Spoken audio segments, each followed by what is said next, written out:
It's Monday, March 23rd. Just got back from spring break, and as you can see, I have a kind of change of location here. I've been realizing that spring break was really nice, but it kind of made me more crazy when I came back to school, because last week was great because I had all this time to read, and I got to do writing and do all these things that I wanted and just relax and sleep a whole lot.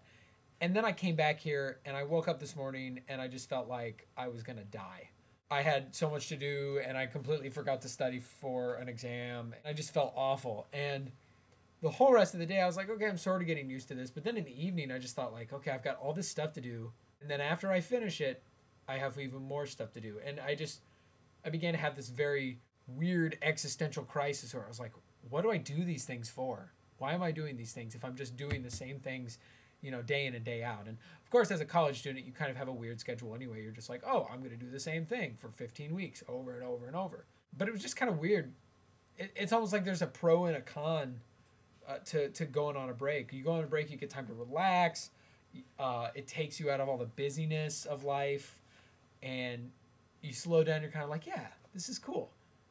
And then when you get thrown back in, it's even worse almost, because you feel like not only did everything speed up, but you just missed all of this stuff that was happening in the world here while you were at home chilling on your couch. So that's sort of been my experience of today. And it's weird because we always talk about like, oh, I need a break. I need to get out of the humdrum of things. And really, once we get on our breaks, we're like, man, this is boring. I don't have anything to do. I'm relaxing. That's nice, but I'm not stimulated by anything. We want whatever position we're not in. I don't think it's one of those like, oh, I want what I don't have right now type of things. It's just like when we're being stimulated, it's good, but then we get overstimulated.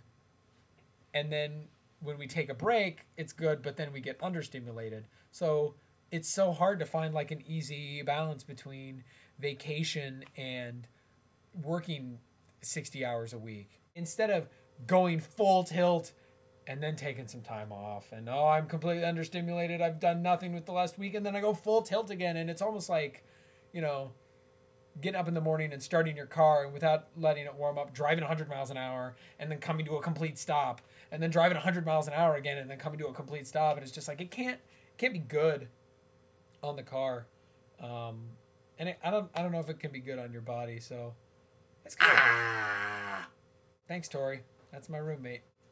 It reminded me of Sisyphus. Thanks to Andy Shear for that reference. He was this guy who did something to upset the gods, and they made him push a stone up a hill every day, and then it would roll back down, and he had to just do it over and over into eternity, and his actions were completely futile. Is it too much to ask that our labors have some sort of end? We'd like to think that our labors have an end, that there's meaning and purpose behind what we're doing. But when you have one of those moments where you can't decide whether or not it does have meaning or purpose, or you're doing something for some reason, it's scary because you just think, what am I doing? If you don't have a reason to do anything, that whole time you're trying to figure out the reason, you have no motivation to do anything.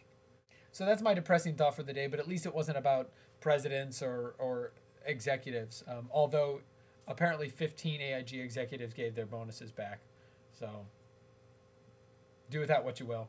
Just had at IPFW this Thursday night, which is this Thursday night, the 26th, at Indiana-Purdue Fort Wayne. A.J. Jacobs, author of one of my favorite books called The Year of Living Biblically, is going to be speaking. You guys should go up there and check it out. He's a really great writer. Info in the sidebar!